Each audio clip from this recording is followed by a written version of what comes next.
this motherfucker is following up. I'm going to have 1 million people step to me in this thing today like they do every time.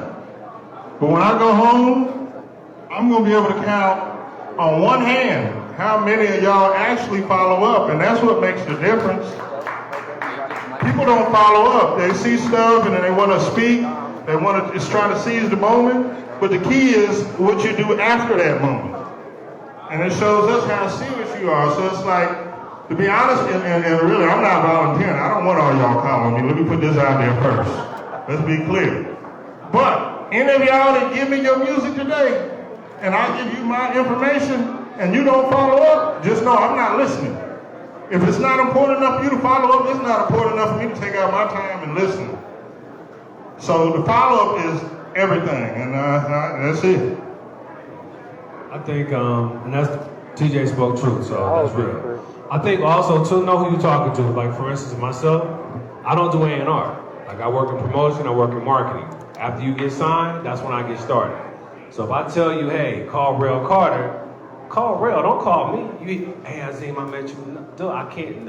All I can do is give your music to Rail Carter. That's all I can do. So know who you're talking to, and also so just be authentic. I mean, a lot of people pose and they posture. We're gonna hear this a lot today. We're in the digital music age, so you spit in front of me. I mean, you might be dope, but that don't mean nothing. How do you sound? Like, have your situation together. Hey man, listen. Here's my IG. Here's my Twitter. Here's all my social media. Here's my YouTube. DM me there and let me check you out. And guess what? One thing I can tell you, and everybody on this panel can tell you the same thing. The music business is never missed. Labels miss, managers miss, but the business doesn't miss. If you got it, somebody here will figure it out. So don't get discouraged if I don't like it, if he don't like it, don't get discouraged. You keep shooting, that's your job. But the business doesn't miss. So when somebody says, hey man, shoot me a DM, I'll get back to you. And let it be there, let it live there, because you can oversell, and overselling will kill your dream right there on the spot. No doubt. I mean, I think to add on to what they were saying too, in addition to knowing who you're talking to, have the right tools for the job. You know, not everybody needs a CD. For those who are still handing out CDs at this space, place, and time, please and thank you. You know, I love hearing new music. I'm a big fan of it. But in the format I'm in, more than radio, I can't necessarily do anything with a CD. But if you send me a link, I can dump it down to the Vox Pro, play the best part of it, you know, and put people onto you that way. Also, you know, have your links together, you know what I'm saying? A card with a QR code would be great. Also, if you're an artist and you're like, you know, put on a spot, be prepared to get busy. Like, how many people are ready to rap and do a 16 right now if the opportunity presented itself? A lot of people aren't. So, be ready not only with your material, a way for people to access it, but also don't not be prepared to do a live demonstration if somebody asks you to do that on the spot, because you never know who's watching. Yeah, and for me, it just come with being humble. Like, you know, so many people come with that lawyers and managers and all this bullshit, and you ain't sold a fucking record. Who the fuck are you? I don't want your fucking CD. I don't know you, and I don't know your fucking manager. So come humble. Just come humble and introduce yourself. Give your social media handles and let me, you know, check it out, and we can go from there. I concur with the fellas, and I would just say the most important thing is because, as it was mentioned in the last panel, we have an industry that's saturated with a lot of the same type of music. You saw how T-Pain went viral complaining about that. You know what I'm saying? Just keep in mind that when you meet people like us, it's like being a unique artist with a dope sound and some genuine talent, or even if you're not super talented, but you're a grinder, you develop what could be considered a hit record. Just build that network and push yourself, and don't be afraid to invest yourself like it was discussed in the last panel. I think my answer to this question is a little different because it's based on being an artist, like, and coming from the artist perspective. I think the easiest way to approach is to just have all your ducks in a row.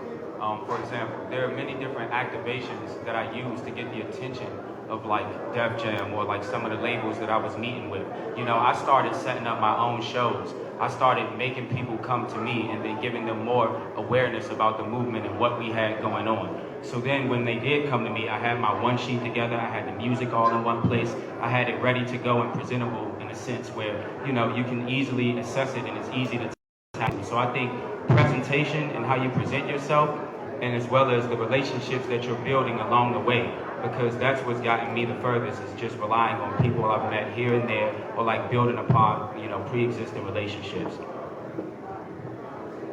Yeah, to piggyback on everything they said, the one thing I hate the most is overselling.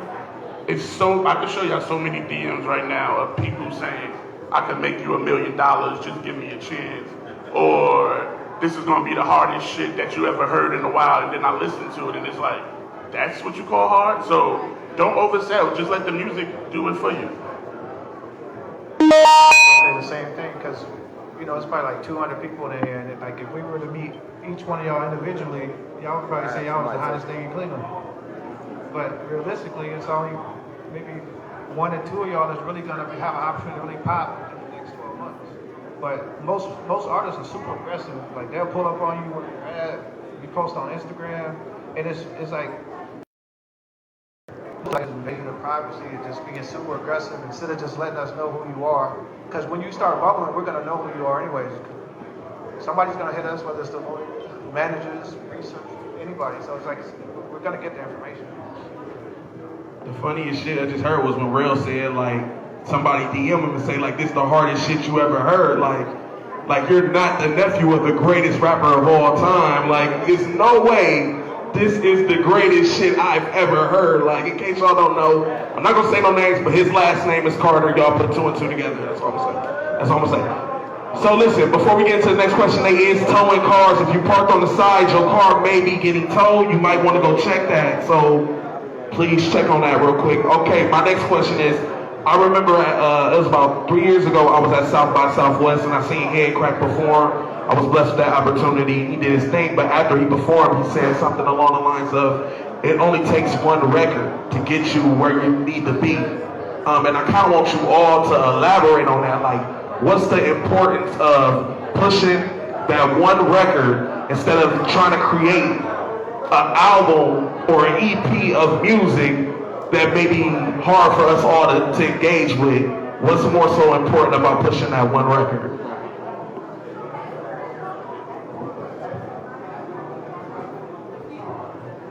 Well, one, remember it's a process, right? And as an artist, you're going to have a body of work. Anybody who's never put out a full album, your whole life, whether you're 20, 30, 18, your whole life at that point goes into that one project. But we listen to music one song at a time. People say, what's a singles business? It's always been a singles business. It's always been a singles business. And everybody is 3 minutes away, or 2 minutes and 30 seconds nowadays, 2.5 minutes away from being a star. The key is engagement. It's getting your friends, your block, your street, your neighborhood, your city, your state to ride with you. And I'm a firm believer, and again, being from here and having come up in Dallas on the hip hop scene, if you can't get the locals with you, you got a problem. But the key is everybody doesn't understand that it takes a minute to make things matriculate to the universe. So what you have to do is take that one song, and if you get 5 people to like it, cool. The next song, you get 10 people to like it, cool. The next song, you get 100 people to like it. You keep hitting that one until you finally hit that note where you got the whole city on blast. But the importance of one song shows that you can be committed to the process because it takes a long time to make it happen. The average #1 record is 12 to 16 weeks. That's 4 months. And that's 4 months with $500,000 worth of resources. So think about you on the street, you by yourself, you being independent. So the key to what you're saying is being able to grind it out. And you have to take the small victories. You got to take the small success. You're going to hear me say a lot of quotes tonight. One of my favorites is this. Every overnight success is 10 years in the making. You just heard of the baby last year.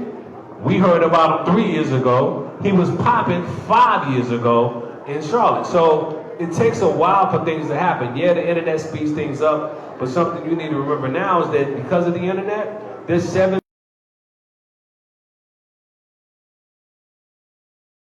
What makes you 1 in a billion? What makes you 1 in a billion?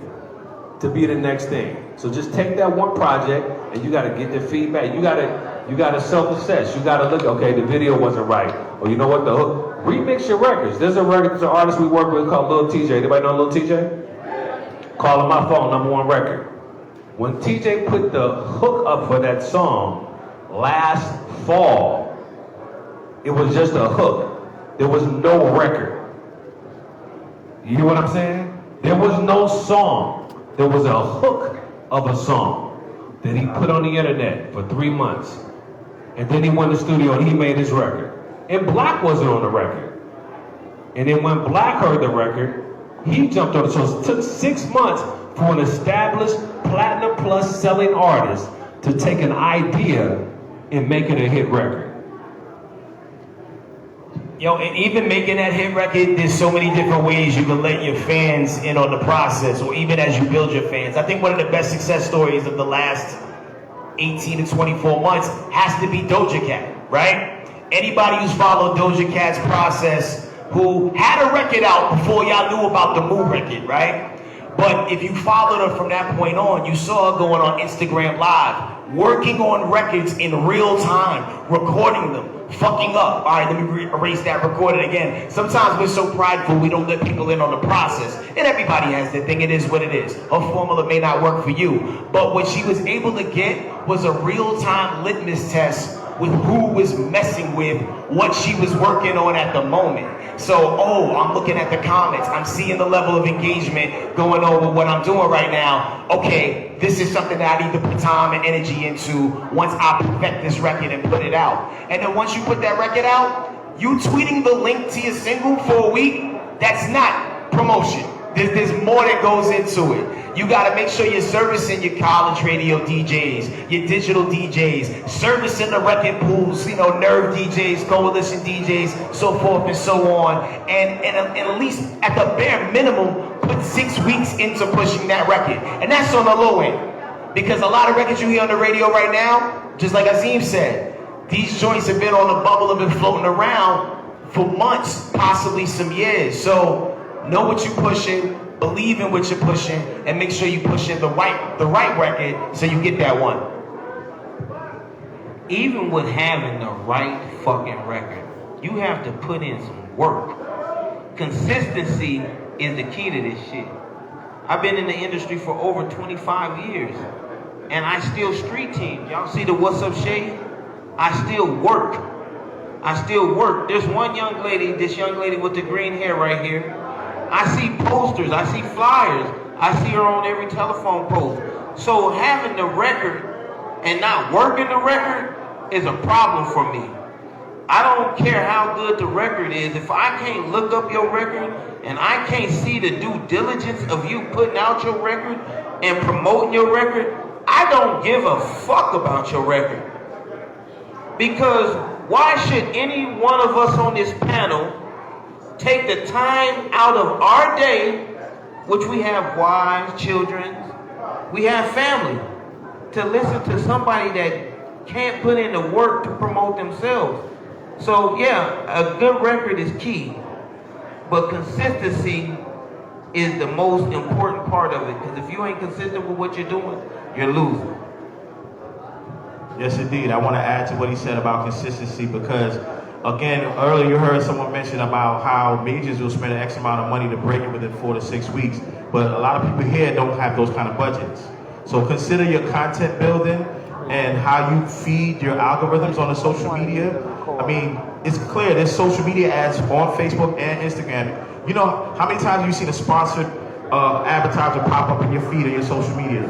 Even if you're spending $100, $500, you know what I'm saying? If you're constantly feeding the algorithms, someone's gonna come across that. Now, keep in mind, if the content is dope and someone comes across that, somebody in here is gonna discover you. You know what I'm saying? Because we're all on social media damn near every day.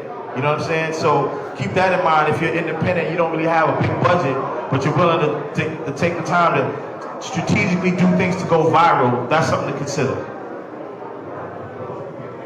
Also, like when you put out one record at a time, it's a great way to gauge your fan base along the way, and you can get testers for what works and what doesn't work. And I think for your resources, it goes a lot further.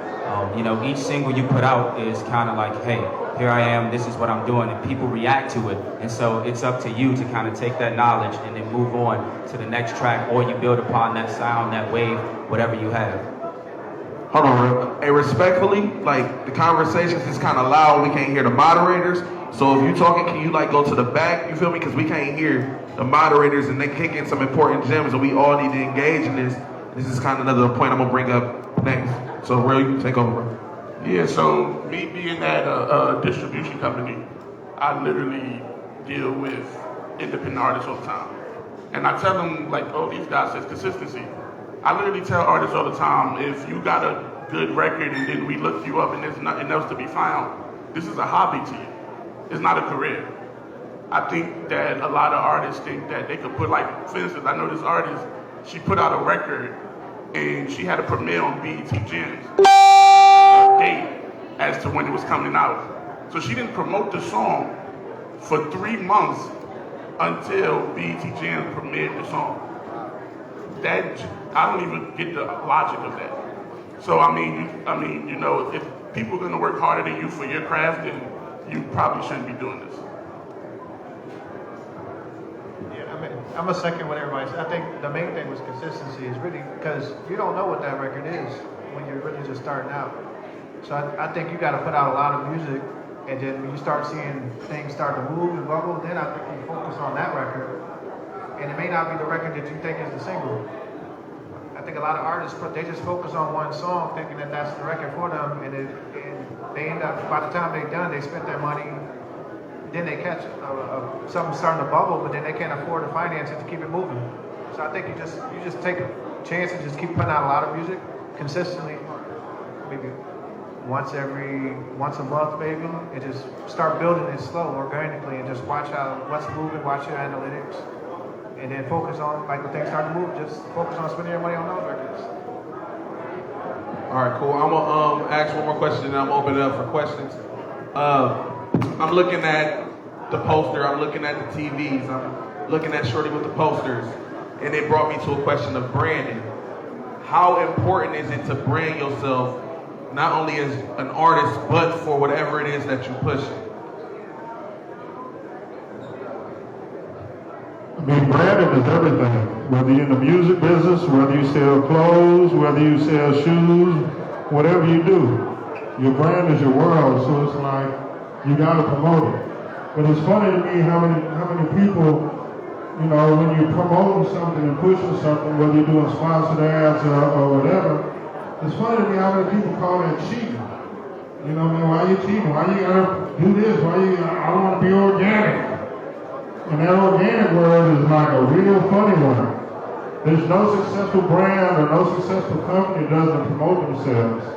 You know what I'm saying? And I think you as artists need to follow suit and promote yourself too. Because there's so many artists out here, and if you're not doing that, you're overlooked. You know? And I wanted to add one thing back to the one record thing. Don't think that it takes one record means that's all you gotta do is put out one record. We're in a world of goddamn streaming and social media and all that shit. And so we're at the mercy of all these platforms' algorithms. And if you want the algorithm to work for you, then you have to learn how to be consistent.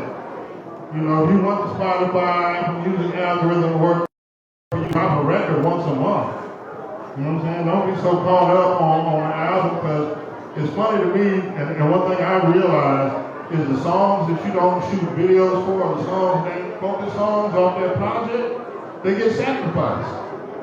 So they don't get the views, they don't get the streams, they don't get the plays, and it's just like, what did you put them out for?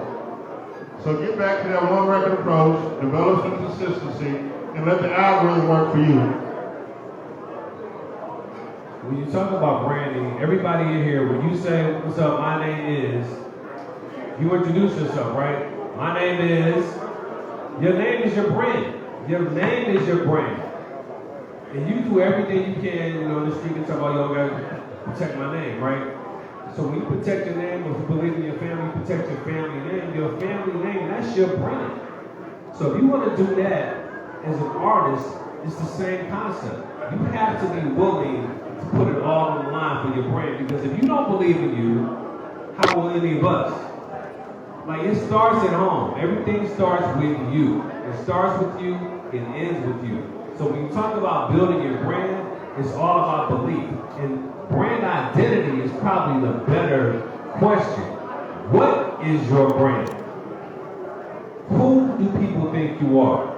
When you walk in the room, how do they identify you from him? Or you from her? How do they perceive you? And then how can you, more importantly, authentically? Being authentic means I'm the same person today, tomorrow, next week, next month. That's branding. And when your brand becomes big enough, and people know Coke is a brand, Pepsi is a brand, United Airlines is a brand, Rock Nation is a brand, Columbia Records is a brand, Z1079 is a brand. What you're looking for? You want to hear hip hop and R&B in Cleveland? You listen to Z1079, right? You want to see good football tomorrow? You go see the Cleveland Browns, right? So a brand is something people identify with when they look at, when they hear it, when they see it. And you have to make sure that you are authentic to that, because what happens is people do a lot, and I'll stop with this, people do a lot to get the deal, right? And then they walk in, and then they don't have the success that they thought they were going to have. And then the first thing they say, well, the label made me do something different. No, dog. We signed you because you walked in doing jumping jacks and somersaults, and we said that's the good shit, and it worked. And when you stop doing jumping jacks and somersaults and it didn't work, you want to blame us. No, that's your brand. It doesn't mean you can't grow and elevate, but in terms of being who you are, you got to be that 100%, 365, 7 days a week. And to add on to all that, once you establish your brand, protect your brand. Don't let nobody bully you into doing something that's outside of your brand or outside of your actual beliefs, because then you're going to try to walk that back and be like, oh, well, that wasn't me, that was them that made me do that, or I just needed the quick buck. Because when you do that, you do damage to your brand, because now people don't have faith in you, because you don't have faith in yourself to stick to your vision and stick to your guns, man. So, don't always do it for the fast buck. If it's not in alignment with your brand and your overall vision, don't let these people play you. See, I think branding is the most important factor of all this shit, right? And I also think branding is a confidence thing. See, every time I wake up, I think I'm great. I feel good about myself. I feel like I'm the man. I just feel great. That's how you should feel about your music. You should feel about, if you do anything, your business, your music, you're supposed to feel it. Like, you're supposed to brand it. You're supposed to want to tell the world about your brand. You're supposed to put big ass posters out. You're supposed to put TV. You want to show it to everybody because you believe in your brand enough. Pepsi Cola is not Pepsi Cola because they came with just a name. They came with the swirly design, the red and blue, and then they started about shelving and how they were going to put it in the stores. You got to look at your brand the same way. If you're not putting your brand in front of people and making sure it got the shine and the glitter and all the good shit that people want to attract to your brand, then you're not doing yourself a good justice for yourself. But branding is key. Nobody with these people will not know you if you didn't promote your brand. That's how they will know you and find you, is from your brand. Yes, indeed. I want to add on to the brand identity aspect, especially being independent. For example, if you are putting out a mixtape or a single, the visual aesthetic should be consistent. Like, for example, you see Nerd DJs on that banner right there, that's their logo. Every time you hear or see anything in reference to Nerd DJs, you're going to see that logo, a flyer, artwork, t-shirt. Your artistry should represent the same type of identity, meaning that your mixtape artwork should have one logo for your name, then another single artwork have a different logo for your name. Like, it's got to be consistent. And then what the artist right here said earlier about presentation with having all those links consistent, your name shouldn't be one thing on Twitter, another thing on Instagram, another thing on Facebook, another thing on YouTube, another thing on SoundCloud. It should be consistent. That's all part of branding. I think everybody's already touched on it, but you are your brand. So how you package yourself is most important because that's what we see. So in doing that, you also have to identify what is the market. I mean, if it's one of those more small niche markets, then you want to kind of tailor your brand to that, but you want it to be authentic to who you are. Because I guess in my experience, the more authentic the brand, the more closer it is to the individual, the easier it is to latch onto the lifestyle, which is really another word for brand. Like for me, it's music and lifestyle. And lifestyle is music. Like it has to be symbiotic and it has to be free flow. Like if I don't feel that the lifestyle matches and the music is different, then there's going to be some type of miscommunication and the connection is not going to be made. So just keep that in mind that you are the brand. So you're your greatest promoter, you're your greatest creative vision. You build the world up that you want to exist in.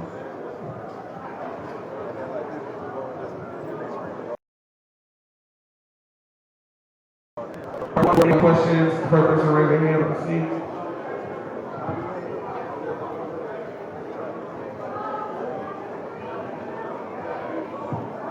Hey, what's poppin'? It's Christopher Force. I'm a recording artist and a producer from Cleveland. Got over like 100 release songs on my SoundCloud, on my YouTube. I got over 1,500 beats ready to go on this hard drive. I'm just ready to get it in. My question is though, how important do y'all think an artist's team is to the success of the movement? Like, do you think the team is necessary in order to, you know what I'm saying, keep it pushing, to raise the movement, is what I'm saying? I can definitely speak towards that. Real quick, short answer.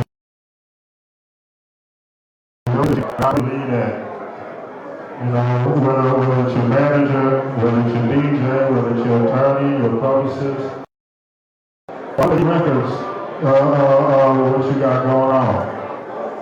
So team is everything. I disagree. Yo. Y'all paid y'all money for this. I think some of y'all did. Yo, I disagree. You are only as strong as your team is a concept, and the question is this: does your team have a role? Like everybody, just by show of hands, how many artists are in here? Okay, put your hands down. How many producers are in here? How many managers are in here? So the numbers are overwhelming. I'm gonna give y'all a little hard luck story. All y'all artists ain't gonna make it. That's just the reality of it, right? But here's the question. Listen, I'm not a failed artist, but I went on to do something different. I have 5 years as a recording artist, I have 30 years as an executive. But my point is, find what you're good at. So a team is only good if the team is good. You know what I'm saying? Like, if there's a guy that wants to be the rapper, but he's really good with math, yo, nigga, be the accountant. If there's a guy who wants to rap, but he's good at promoting, that's me. Yo, go out and get us some shows. You know, there's a guy who's good, gift the gab. Yo, man, listen, you ain't got to get a law degree, but yo, read up on these contracts and all that, make sure we don't get our money took. You know what I'm saying? So, having a team only means something if everybody has a role. You know? And I hate Braille here because, you know, his arm is my guy, right? But if every guy in your crew is rich, your crew is rugged, right? But that also means everybody got a job. Cats don't just hang the fuck around. He got a job, she got a job, I got a job, and everybody gonna do their job. If everybody just waiting on you to get up and go get the money, then what are we doing? So your team is only necessary if they're good. So I think to maybe elaborate on TJ's point, having the right team is what it's about. The other thing about managers is this. Nobody want to manage nothing if there's nothing to manage. You might be a dope artist, you got 1,500 beats, but guess what? You don't have one place. You have one credit. Nobody in this whole city is rapping your records. I'm wrong. Is anybody in the city on your records? Do you have records out? Is anybody in this room, anybody in Cleveland, Ohio, Cuyahoga County, anybody here got your records? Okay, so what I would be doing if I was you, literally, I'd be leasing my beats out. You ain't gotta pay me, but this is my beat, you rap on it. This is my beat, you sing on it. And I give it to everybody. And then when somebody pop, I need that.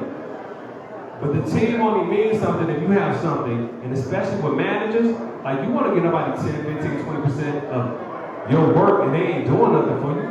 So get out there, get it done, figure it out, read, and then put your team on. I'm sorry, I'm long with it. And in addition to having a team, you gotta have a team that ain't afraid of you, ain't afraid to tell you no. Every idea you have ain't a great one. Me and my manager argue all the time. Because I'll walk in, all caffeinated, yo, I got this amazing idea. And you're like, yo, do you want to get canceled? You know, you gotta have those people that'll talk you off the ledge, that you can bounce ideas off and refine the ideas and make them work. And I also realize, you know, also in hip hop, you know, as confident as a lot of artists are on stage in the studio, we are the most safety in numbers motherfuckers I've ever seen. There's people that will roll that have no particular job. That is not your team. That is your human security blankets. Your blunt roller or your homie who went to school with is not a part of your team. It's an entourage member and a potential liability. Because when you do get popping and somebody gets in trouble that's associated with you, it falls on you. So make sure you vet your team properly and make sure your team is serving you. And get you a manager or somebody in your squad that's not afraid to tell you no and be mature enough to accept what they're giving you as constructive criticism and not just shoot down your ideas and just helping you refine the crazy. Because we're so artistic, but we also hate doing the admin. How many of y'all like going online and filling out your ASCAP stuff or your PMI stuff? It's stressful. And there's multiple people on the record and the percentages ain't adding up and you don't understand why because you put it in the wrong column. Sometimes having a person on your team that can help you do those things will remove a lot more stress from your plate so you can stick to being creative. Thank you. And if you need a lawyer, hit up Debbie Eagle. She'll then make sure you're good on all your lawyer shit, so in case you have a problem with the paper. But anyway, with a team, I travel with a team everywhere I go. I roll with about 7 people. Not because I'm cool, everybody got a job to do. If you hold a sign or a TV for me, I think you're very valuable. If you're working in my studio and you're taking out the trash, I appreciate the fuck out of it. I think it's the most valuable thing. So a team is so important to me. Like, if you ain't got somebody in your team in corner, and if you artists ain't got a team on your side, that's a problem for me. That means somebody don't fuck with you, and they don't fuck with your music, or they don't believe in your brand. So if you can't influence the people around you first, how are you going to influence the mass of people? I don't understand that. So for me, a team is important, but it got to be loyalty equals royalty. I definitely think a team is important, but I think knowing when to add to the team is just as important and what roles you're adding. Because a lot of artists, you know, you don't need all of these people around you depending on where you are in the process. And then when you know you're doing more and there's a lot more going on, a lot more to manage, then yes, it's time to add, you know, more people. But sometimes you can have a problem of too many chefs in the kitchen, whereas, you know, nothing is getting done. So I think if you know what roles are needed and when, I think that helps. And I think that, you know, whatever you're doing, you can look at the scale of it and it can kind of dictate who and what you need. Because, like, you know, starting out, I had a videographer person for, you know, graphic design, and then, you know, me and a DJ. So, you know, that was good until I started getting more shows, going on the road. Then you need a tour manager, then you need a merch person, and then you need this and that. So it'll kind of build itself out to the point where you don't need to go out looking and wondering, oh, do I need a manager? Do I need this and that? You really will know when that time comes. That's what I believe.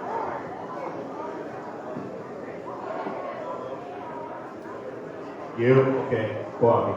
Just to add to that, you know, certain key roles that I want to point out, like a road manager is very important, but there's levels to that. When you're actually getting bookings and you're getting paid to do shows and you're touring, you want to have someone that can administrate all that, dealing with booking hotels, booking travel, and handling your schedule, when to be where. You know, once you get to a certain market, if you're going to do radio before the show, sound check, rehearsal, etc., etc. So road manager is very important for that. Accountant, I can't specify. Accountant. Again, levels to this. It's important for us, especially us as people from urban environments, to really be better with money management. For real. Man, make sure you stay on top of filing your taxes every year, keeping an account of your income against your expenses.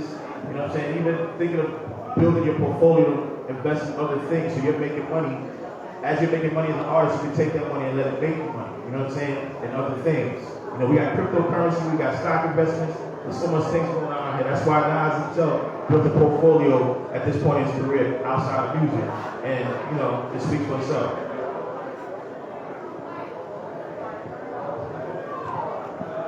I mean,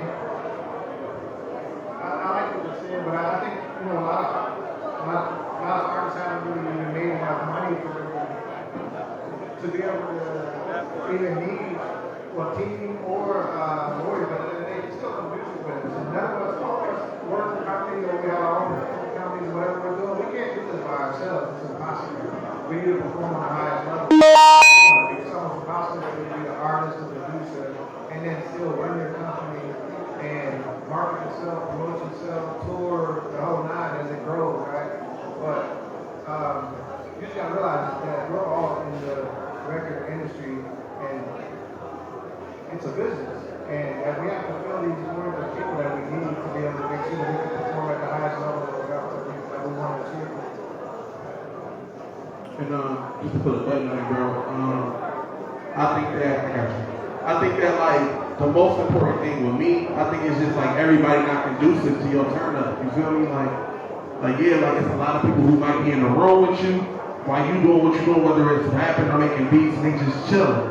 But they your team. They just your friend is attempting to reach you on your cellular device. You have the nerve to ask them to do anything for you because it's gonna come with some type of weird feedback. So I think you just need to watch the room, get them out of here if they not a part of your team, get them out of here. And you need to find people who willing to do anything as long as you win around. And then when you win, they're like, oh shit, what happened? We was there. No nigga, you was there. That's all, you was just there. You feel me? Like, so you gotta filter out the bullshit, and then you'll find the right people who will be around and willing to be around for just you to win. You feel me? All right, look, I got two more questions, then we'll wrap it up. I'm gonna go to my man's in the green, and I'm gonna go to my shorty right here with the white pepper. Appreciate you, dog. Appreciate you. I just want to say thank you to everybody. You feel me? I appreciate the knowledge y'all dropping. Like I'm really soaking it in. You feel me? Because I want to take my shit to the highest of heights. But I heard y'all say something, and just on the quick side, you feel me? My uncle used to always tell me, like, bro, you super dope, but I feel like you would be a great writer, like, you know what I'm saying, for other motherfuckers. You know what I'm saying? I heard a couple of y'all say y'all producers and writers. So I want to ask y'all, like, he also used to say to me, like, shit, that might be your way into getting into the door, some Neo type shit. You know what I'm saying? Write for niggas for a couple of years and then do your own thing. So how do y'all break that barrier? And then to you specifically, you say you was on the motherfucking video games and the movies and shit. You know what I'm saying? I feel like I make a lot of topic-based music. You know what I'm saying? And I know that that's how you get into those areas. You know what I'm saying? So for you specifically, I want you to tap into how you got into that realm, and then for the rest of y'all, like, how do you get in as a producer, as a writer? You feel?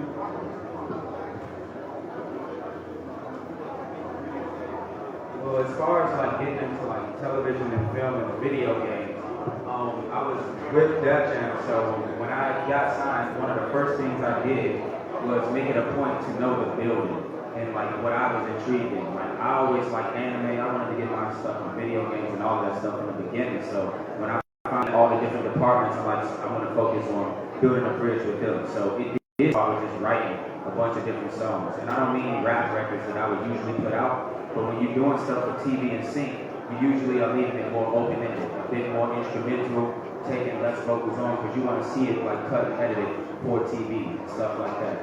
And also changing the subject matter. I would make songs that were specifically for, like, in my head, ESPN Zone, or for Madden, and then that's how I landed the Madden record, you know, so it's kind of just a process, and if you don't know where to start, a good place is just Twitter. You look up your favorite show or your favorite program, you look up the music supervisor, and then from there, you go headhunting, look at who they work with, and so forth and so forth. You know, you just kind of figure it out.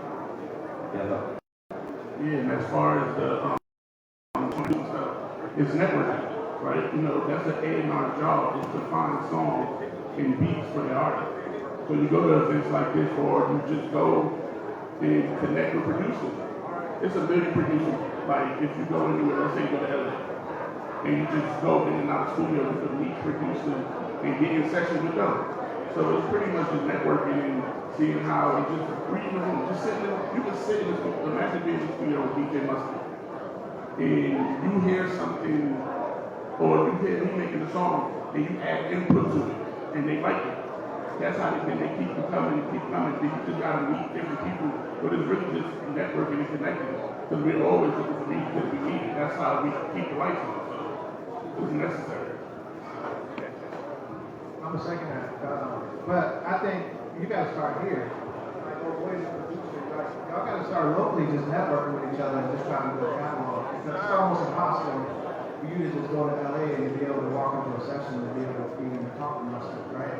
And most of the time, they don't want to know what you did already. So to me, I give you the opportunity to listen to what you got. I think, like, I was with Hill from the beginning. So that was one of the reasons that his pen was always so dope that, you know, it's kind of like that's what people started really taking them serious as artists when they started really listening to the records because they weren't taking them serious at first. And then I met him, two Cleveland active producers that I signed over the years with LT Mo, I don't know if y'all familiar with him, and Young Yanni. So they sent me a beat and we ended up making Say I, you know what I'm saying? And I didn't know nothing, we just hit like, right? So, and it's really just networking, building, but then also making the type of record, I don't know if it's R&B or whatever it is. So you feel like you got a hit record, you feel like I said, you just got to chase it down and find out who the right people are that you can potentially get it to. Because once you get a hit record, everybody's going to get that line at that point.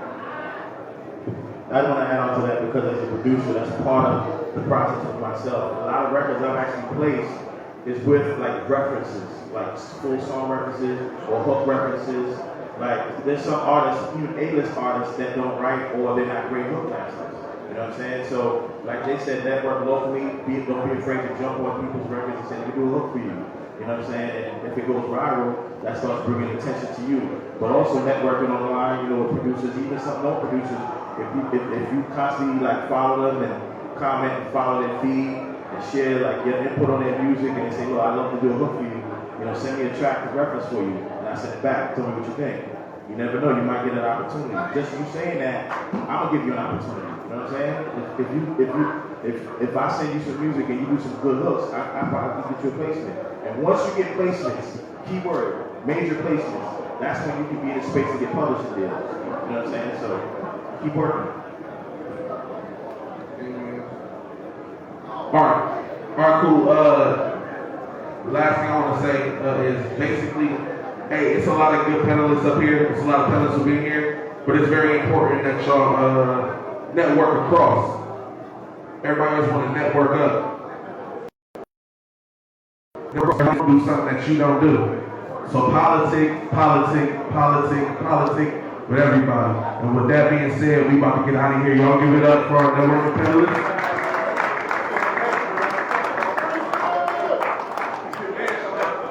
Yeah, that's fine. I tried. I'm so sorry. I tried to get you in here.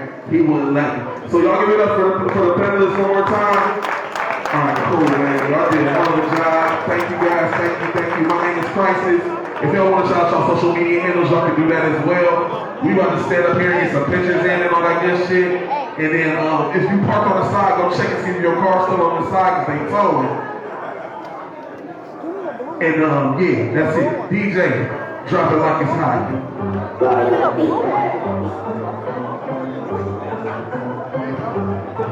Can you guys come to the front so we can get some picture of us?